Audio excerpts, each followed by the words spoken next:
नमस्कार। आज महाराष्ट्र देख रहे हैं आप और मैं हूं आपके साथ आशीष प्रमोद गोस्वामी। अभिनेत्री ऐश्वर्या राय बच्चन सोमवार को प्रवर्तन निदेशालय यानी ईडी के दफ्तर में पूछताछ के लिए हाजिर हुई। ईडी ने उन्हें पनामा पेपर्स केस में नोटिस जारी कर पेश होने के लिए कहा था। इससे पहले भी उन्हें नोटिस जारी किया गया था, लेकिन 2 बार उन्होंने पेशी से छूट मांग ली थी। एजेंसी ने फॉरेन एक्सचेंज मैनेजमेंट एक्ट के तहत ऐश्वर्या का बयान दर्ज किया है। ईडी के दफ्तर में पेश हुई ऐश्वर्या राय ने कुछ दस्तावेज भी एजेंसी को सौंपे हैं। बच्चन फैमिली के खिलाफ ईडी इस मामले में 2016-17 से ही जांच कर रही है। ईडी ने बच्चन फैमिली को नोटिस जारी कर पूछा था कि आखिर 2004 के बाद उसकी कितनी रकम विदेश से हासिल की है, यह भेजी है। इसके बाद बच्चन फैमिली की ओर से कुछ दस्तावेज सौंपे गए थे। ऐश्वर्या राय बच्चन का नाम उन 500 भारतीयों में शामिल है जिनका जिक्र पनामा पेपर्स लीक में किया गया था। इस लिस्ट में ऐश्वर्या राय बच्चन के ससुर अमिताभ बच्चन का भी नाम शामिल है। हालांकि अब तक उनकी ओर से इस बारे में कोई बात नहीं की गई है।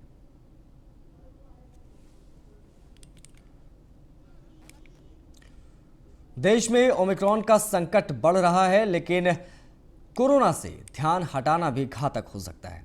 महाराष्ट्र में ओमिक्रॉन के 6 और नए मामले सामने आए हैं। इस राज्य में ओमिक्रॉन संक्रमितों की संख्या 54 हो गई है, लेकिन कोरोना के नए केस में अचानक उछाल आई है। महाराष्ट्र में एक दिन में कोरोना के 902 नए केस सामने आए।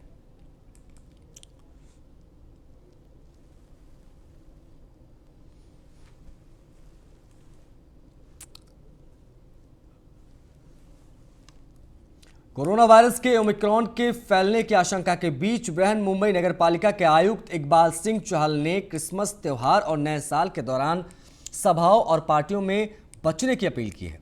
साथ ही नियमों का उल्लंघन करने वालों के खिलाफ कड़ी कार्रवाई की चेतावनी दी है। आधिकारिक आंकड़ों के मुताबिक महाराष्ट्र में ओमिक्रॉन मरीजों की संख्या अब तक 54 हो चुकी है। इनमें से 22 मामले मुंबई में सामने आए हैं।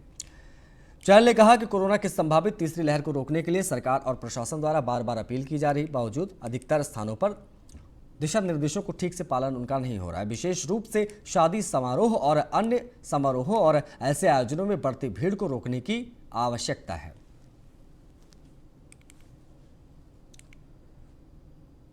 मुंबई सहित महाराष्ट्र में ओमिक्रॉन संक्रमित मरीजों की संख्या बढ़ रही है। इसी के तहत एक तरफ बीएमसी ने मुंबई में 15 दिनों के लिए धारा 144 लागू की है, वहीं दूसरी तरफ शिवसेना नगर सेविका तेजस्विनी घोसालकर खुद इन नियमों का उल्लंघन करती नजर आई।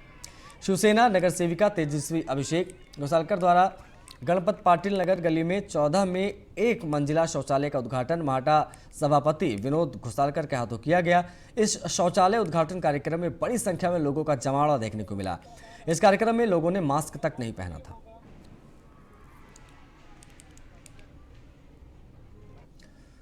दुनिया में कोरोना के नए वेरिएंट यानी ओमिक्रॉन से बिगड़ती स्थिति और वैश्विक बाजारों में कमजोरी का असर भारतीय बाजार पर भी पड़ने लगा है।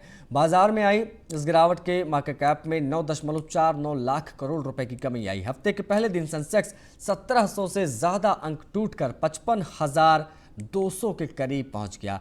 निफ्टी में भी 500 से ज्यादा अंकों की गिरावट आई है और यह 16,500 से नीचे पहुंच गया है। बाजार में आई इस गिरावट से मार्केट कैप में 9.49 लाख करोड़ रुपए की कमी आई है। शुक्रवार को यह 259.47 लाख करोड़ रुपए का था, जो आज 249.98 लाख करोड़ रुपए रह गया है। बाजार खुलते ही बिकवाली का दौर देखने को मिला और बाजार लाल निशान पर कारोबार करने लगा।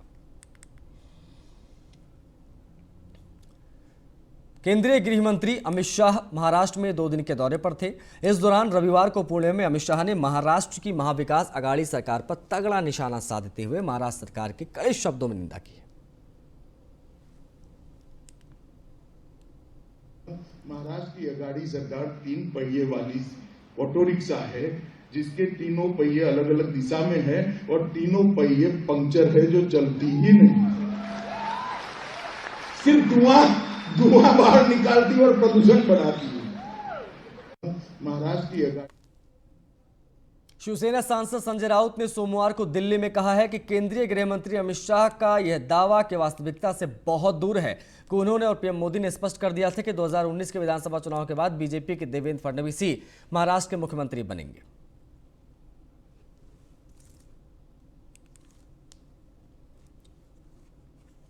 आपको लगता है तो आप शुरुआत आपसे कीजिए। आपके जो 105 विधायक हैं जो शिवसेना की सपोर्ट से चुन कर आए हैं, आप 105 विधायकों ने इस्तीफा दीजिए और फिर आप यही संख्या में चुनकर आकर दिखाइए। कर्नाटक में छत्रपति शिवाजी महाराज के पुतले के अपमान पर शिवसेना ने बीजेपी के खिलाफ आक्रामक रुख अपनाया है। मुंबई के मेयर किशोरी पेडनेकर ने चेतावनी देते हुए कहा है कि शिवसेना छत्रपति शिवाजी महाराज का अपमान बर्दाश्त नहीं करेगी। मेयर ने चुनौती देते हुए कहा है कि बीजेपी सरकार लोगों को परेशान कर रही है, लोगों को परेशान करने के लिए ईडी का इस्तेमाल हो रहा है। हिम्मत है तो मेरे खिलाफ ईडी लगाइए, कई लोगों को परेशान किया जा रहा है, शिवसेना इससे डरने वाली नहीं है। कर्नाटक में शिवाजी महाराज के अपमान के खिलाफ शिवसेना ने शिवाजी पार्क में प्रदर्शन किया। इसके अलावा उन्होंने पीएम मोदी पर निशाना साधते हुए पूछा कि कर्नाटक भारत में ही है, लेकिन पाकिस्तान और चीन की तरह व्यवहार क्यों किया जा रहा है। छत्रपति शिवाजी के पुतले का अपमान करने वाले यदि बीजेपी के लोग हैं तो उन्हें सबक सिखाए बिना हम चुप नहीं बैठेंगे।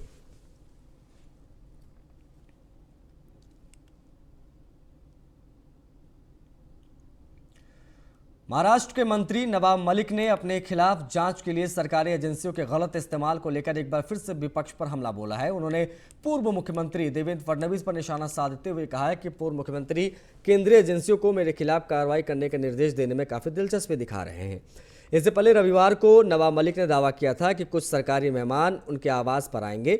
मलिक ने रविवार शाम को ट्वीट करते हुए लिखा था कि मेरी जानकारी में आया है कि कुछ सरकारी मेहमान मेरे आवास पर आएंगे, मैं चाय और कुकीज के साथ उनका तहे दिल से स्वागत करूंगा।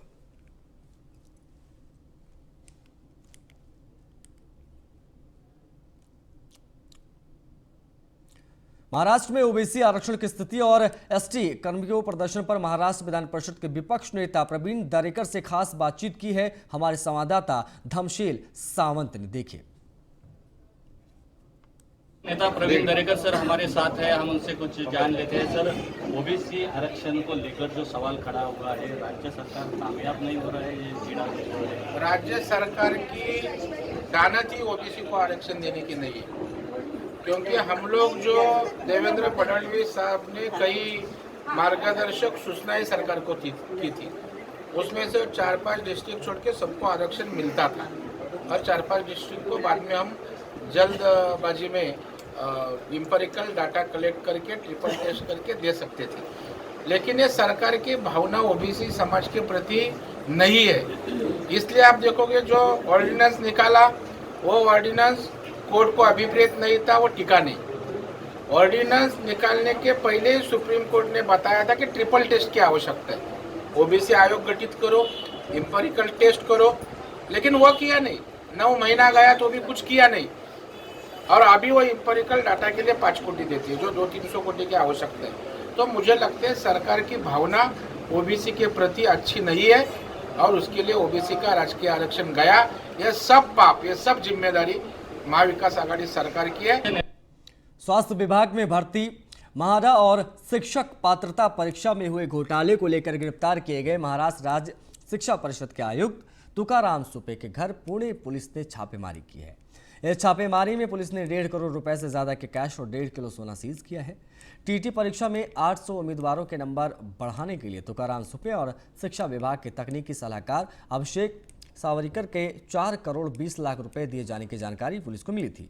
इनमें से 1 करोड़ 70 लाख रुपए तुकाराम सुपे को मिले थे। सुपे को गिरफ्तार करने के बाद पुलिस ने उनके घर पर छापा मारा। पहली छापेमारी में पुलिस ने 88,49,000 रुपए कैश, 5 ग्राम के सोने के सिक्के, 5 तोले सोने के गहने, 5.5 लाख रुपए के फिक्स डिपॉजिट के कागजात जब्त किए।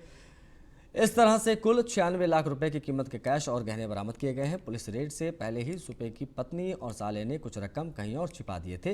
पुलिस ने दूसरी ओर आज छापेमारी की और 1 करोड़ 58 लाख का कैश और 1.5 किलो सोना बरामद किया है।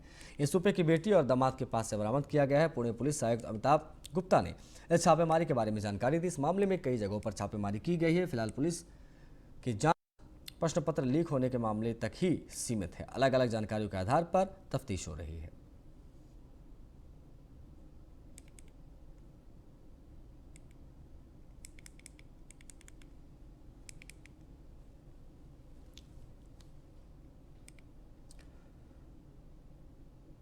महाराष्ट्र के मंत्री और शिवसेना नेता गुलाब राव पाटिल अपने विवादित बयान को लेकर घिर गए हैं। अपने विधानसभा क्षेत्र जलगांव जिले की सड़कों की तुलना अभिनेत्री हेमा मालिनी के गाल से करने की टिप्पणी पर विपक्षी दल बीजेपी के साथ राज्य महिला आयोग के निशाने पर वो आ गया।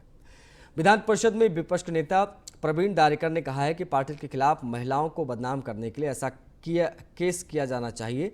वहीं महिला आयोग के अध्यक्ष रूपाली चकड़कर ने मंत्री पाटिल की टिप्पणी पर संज्ञान लेते हुए उन्हें माफी नहीं मांगने पर कानूनी कार्रवाई की चेतावनी दी।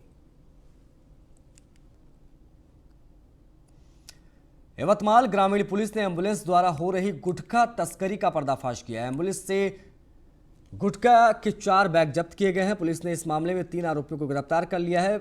मिली हुई जानकारी के मुताबिक 14 दिसंबर की शाम यवतमाल से एम्बुलेंस में गुटखे के बारे में भरकर आरली की ओर से ले जाया जा रहा था। इस दौरान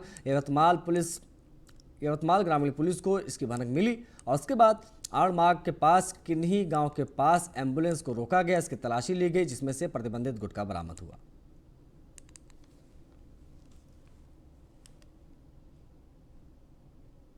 मुंबई हवाई अड्डे में कस्टम अधिकारियों ने कई यात्रियों को पकड़ा, जिन्होंने चालाकी से 3 किलो 80 ग्राम सोना छिपाया हुआ था। इस दौरान अधिकारियों ने सोना जब्त कर लिया है, जिसकी कीमत 1 करोड़ 52 लाख रुपए बताई जा रही है। महाराष्ट्र की आर्थिक राजधानी मुंबई के अंतर्राष्ट्रीय हवाई अड्डे पर सीमा शुल्क अधिकारियों ने शारजहां से पहुंची केन्याई महिलाओं के एक समूह से कॉफी पाउडर की बोतलों में छिपा कर रखा 3 किलो 80 ग्राम अघोषित सोना और कुछ निजी सामान जब्त किए हैं। इसके साथ ही अधिकारियों ने इनमें से एक को गिरफ्तार भी किया।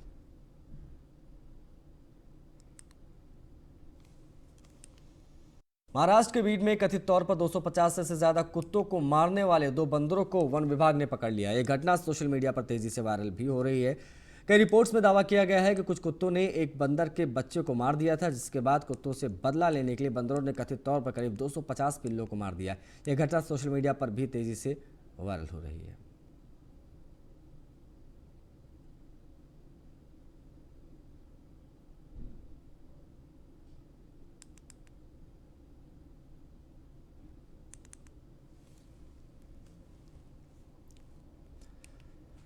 मुंबई की हवा लगातार तीसरे दिन भी खराब रही। वायु गुणवत्ता की स्थिति पर नजर रखने वाली system of air quality and weather forecasting and research का कहना है कि रविवार को दिल्ली की वायु गुणवत्ता 235 AQI दर्ज की गई, जबकि मुंबई के पश्चिम उपनगर के वायु की खराब और बेहद खराब श्रेणी में दर्ज की गई। मलाड, बीकेसी और अंधेरी की वायु गुणवत्ता की अगर बात की जाए तो 323, 249 और 301 एयर क्वालिटी इंडेक्स दर्ज किया गया, जो बेहद खराब श्रेणी में आता है। ठंड के सीजन में अक्सर वायु गुणवत्ता खराब होने लगती है, लेकिन दिल्ली की तुलना में मुंबई में उतनी ठंड नहीं पड़ रही है। बावजूद इसकी वायु की गुणवत्ता खस्ता होती जा रही है। हालांकि मुंबई के तापमान में थोड़ी गिरावट दर्ज की गई है। रविवार को मुंबई उपनगर का दिन का तापमान 32.6 डिग्री सेल्सियस और शहर का 31 डिग्री सेल्सियस दर्ज किया गया।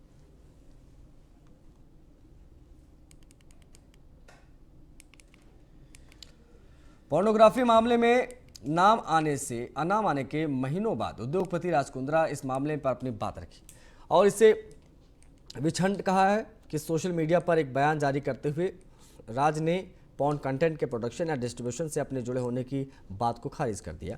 राज को मुंबई पुलिस ने जुलाई में गिरफ्तार किया था और सितंबर में जमानत दी गई थी। हाल ही में सुप्रीम कोर्ट ने राज कुंद्रा की याचिका पर सुनवाई करते हुए उन्हें 4 हफ्तों तक गिरफ्तारी से सुरक्षा दे दी है। राज ने लिखा है कि बहुत सोचने के बाद कई गलत और गैर जिम्मेदाराना बयानों, रिपोर्ट्स को पढ़ने और देखने के बाद मुझे लग रहा है कि मेरी चुप्पी को कमजोरी समझा गया है। मैं अपने पूरे जीवन में कभी पोर्नोग्राफी में शामिल नहीं हुआ हूँ। यह पूरा वाकया कुछ और नहीं बल्कि एक विच हंट है। मैं हर मुकदमे का सामना करने के लिए तैयार हूँ। मुझे न्यायपालिका पर पूरा भरोसा है, जहाँ सच्चाई की जीत होती है।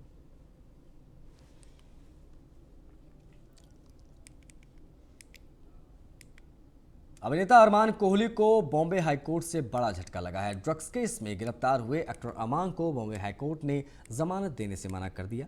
बता दें कि एक्टर अगस्त 2021 से न्यायिक हिरासत में है। एनसीबी ने अरमान को गिरफ्तार करने से पहले उनके घर पर छापेमारी की थी, जहां से कुछ मात्रा में ड्रग्स मिले थे। जब अरमान कोहली ने इस बारे में सवाल किया गया था तो उन्होंने कुछ सही जवाब नहीं दिए थे। पूछताछ के बाद एनसीबी के अधिकारी उन्हें अपने ऑफिस ले गए और फिर उन्हें गिरफ्तार कर लिया गया। बता दें कि सुशांत सिंह राजपूत केस में ड्रग्स मामले में आने के बाद से बॉलीवुड पर एनसीबी की लगातार नजर बनी हुई है।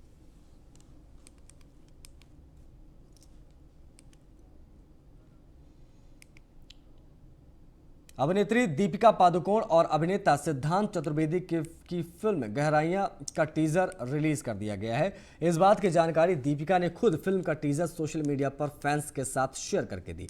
दीपिका पादुकोण ने फिल्म का टीजर शेयर कर कैप्शन में लिखा, मेरे दिल का एक टुकड़ा। सिद्धांत चतुर्वेदी ने भी फिल्म का टीजर शेयर करते हुए एक नोट लिखा। उन्होंने लिखा है कि कहते हैं कि आप जिस चीज़ से प्यार करते हैं उसमें आप खुद के टुकड़े छोड़ देते हैं। शायद तुम मेरा दिल यहाँ पाओगे। गहराइयाँ का वर्ल्ड प्रीमियर 25 जनवरी 2022 को OTT platform Amazon prime video पर होगा।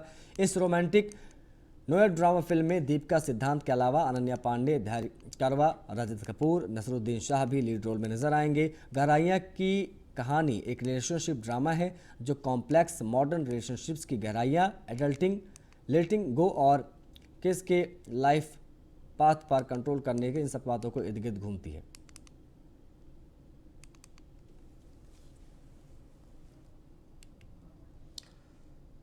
फिल्म 83 के मेकर्स यंग ऑडियंस बेस के साथ साथ 40 प्लस एज ग्रुप वाले ऑडियंस को भी टारगेट कर रहे हैं। सूत्रों की जानकारी के अनुसार मेकर्स की कोशिशें पिछले 5 दशक के क्रिकेट प्रेमी दर्शकों को सिनेमा घर लाने की है। प्रोड्यूसर विष्णुवर्धन इंदुरी ने कोचीन में इस बात की पुष्टि की। विष्णुवर्धन इंदुरी ने बताया कि फिल्म में रणवीर सिंह कपिल देव का किरदार कर रहे हैं। उनके होने से यंग ऑडियंस बेस तो आएगा ही, साथ ही कपिल देव सर जैसी अपने जमाने की शख्सियत वाले किरदार से 40 प्लस उम्र वाली बिरादरी भी फिल्म देखने आएगी। कोचीन में मलयाली सिनेमा के स्टार पृथ्वीराज सुकुमारन ने 83 को प्रेजेंट किया। बेंगलुरु में सुदीप ने फिल्म को प्रेजेंट किया।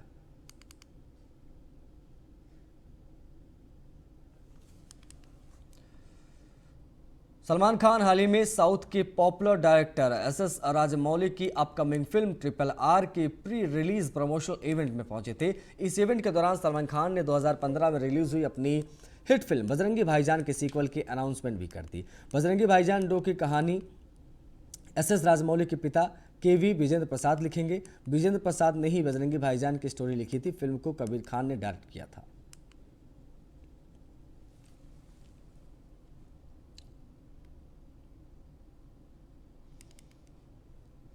बॉलीवुड अभिनेता सैफ अली खान और करीना कपूर के बड़े बेटे तैमूर अली खान सोमवार को अपना 5वां जन्मदिन मनाया, लेकिन करीना कपूर खान कोरोना पॉजिटिव होने के चलते इन दिनों क्वारंटीन में है और अपने परिवार को याद कर रही हैं। अभिनेत्री करीना कपूर खान ने अपने इंस्टाग्राम अकाउंट पर तैमूर का बर्थडे की शुभकामनाएं देते हुए वीडियो शेयर किया है। वीडियो तैमूर के पहले जन्मदिन का बताया जा रहा है। वीडियो में तैमूर चलते हुए दिख रहे हैं। इस वीडियो में तैमूर अपनी फर्स्ट वॉक करते हुए बेहद क्यूट लग रहे हैं।